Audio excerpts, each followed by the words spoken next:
ماذا لو طلب من ليبيا أن تدخل في عملية السلام مقابل رفع الحظر المفروض عليها، أو لنقل التطبيع مع إسرائيل؟ لا يعني هذه احنا احرار، ما يقدر حد يلوي يدنا. احنا احرار في ان نعترف او ما نعترف باي دوله في العالم، اسرائيل ولا غير اسرائيل. وبعدين هذا هو الظلم وهذا هو الارهاب، ان نرفع عنك العقوبات مقابل تعترف باسرائيل. طز انا في النهايه ما نقدر نبدل المبادئ نتاعي. قضيه فلسطين قضيه ثانيه ما لهاش علاقه بلو كربي قبلها او بعدها، دي قضيه اخرى. هذه قضيه شعب وقضيه مصير وقضيه أرض محتلة. وبعدين أنا حر نعترف أو ما نعترف، زي أمريكا تعترف أو ما تعترف بأي دولة أخرى في العالم، حرة. لكن من السخافة أن احنا نعلق علاقات الدول ببعضها بمواقف مثل هذه، أنك أنت تعترف بإسرائيل باش نرفع عليك العقوبات. كويسة والله، ما ترفعش العقوبات. أنا نقعد إلى يوم القيامة مش معترف بإسرائيل إذا كان هي القضية بهذا الشكل. شو علاقة هذا بهذا؟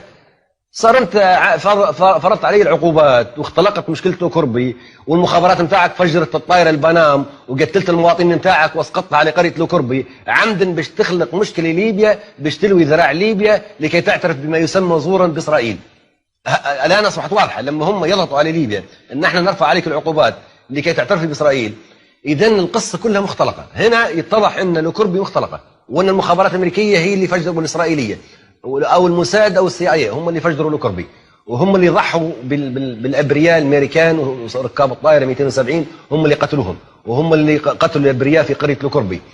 معناه متهمين بهذه الجريمه عمدا. وكل دوله عربيه عملت لها سفير في تل ابيب، وكل دوله عربيه عملت سفير اسرائيلي عندها، سموه راعي مصالح من المحيط الى الخليج. كل واحد اعترف باسرائيل. وانا حاضر في مؤتمر القمه في المغرب تم الاعتراف باسرائيل، انا الوحيد اللي رفضت. التضامن نعم مع كل العرب، مع الوطن العربي، مع الامه العربيه، لكن التضامن في النضال قلنا مش ممكن ابدا نقبل ايقاف النار بدون شرط. أنا عملت حرب وربحت عليها، يعني نجحت عليها ونعمل نسني لك نمضي لك عقد نتاع إيقاف النار. لا قلنا لا، فلتستمر المعركة. والشعوب العربية كلها نقول بدون استثناء مستعدة للمعركة، والمعركة كانت توسع وما كانش تبقى إلا من أجل القدس، كانت تتوسع وكانت ربما تصل الثورة الحقيقية، الثورة التاريخية اللي هي كانت تكون أساس نهضة جديدة في الوطن العربي وبعث جديد للأمة العربية. أما الهزيمة أيها الإخوة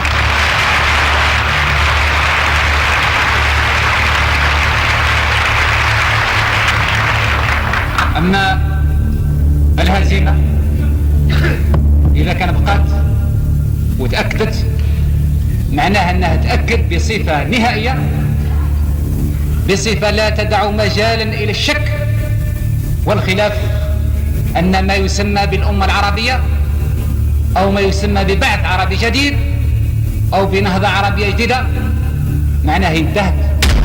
الحلول السلمية طيب ما نحن ضد الحل السلمي، لكن ما فيش حل سلمي وحل حل حرب. في حل شريف وحل غير شريف، في حل عادل. لابد أن نعمل درع يحمينا ومحتوى اقتصادي يغذينا. لماذا خلقوا تونس؟ لماذا خلقوا ليبيا؟ لماذا خلقوا الجزائر؟ لماذا خلقوا سوريا؟ لماذا؟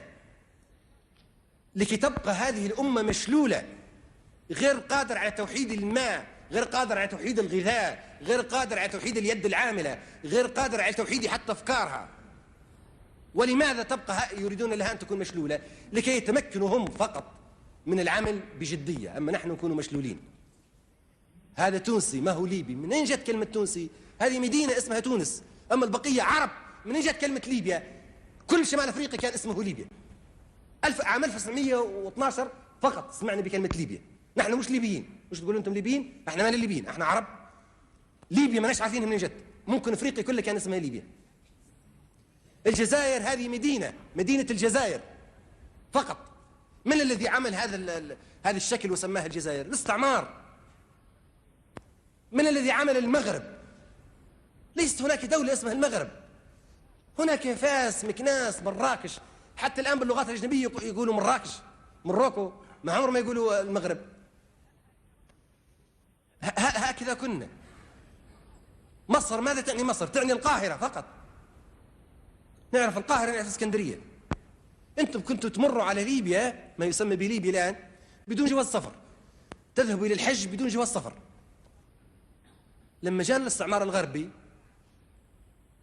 وطلع وبيعطينا استقلالنا، أعطانا استقلال مزيف. تابعونا على المواقع التالية: